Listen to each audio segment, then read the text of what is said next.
Hi, I'm Andy McWilliams, and today I have a few pro tips to help you think like a pro. As always, please read and follow the instructions and use the correct tools.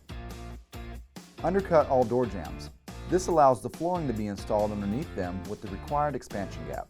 To undercut them, use an offcut of the flooring as a guide and cut off the bottom of the jambs using an oscillating multi-tool. To determine where to start an installation, first decide on the preferred direction of the planks. Now choose a starting wall, preferably one that's long and straight and if available, has a doorway.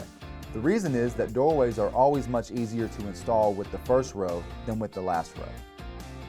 I recommend planning your layout and marking a starting line on the substrate with a chalk line. This line is used as a guide for the first row, which ensures that it is both straight and allows the joints to engage properly. Mirror scribing is a method used as an alternative to measuring and marking every cut along both sides of the room. Simply lay a full plank where required and slide it over so that it perfectly lines up and is on top of the previously installed row. Next, place another plank flush with the wall, covering the gap and edge of the plank being trimmed. Now simply mark your cut line using a pencil along the side of the covering plank.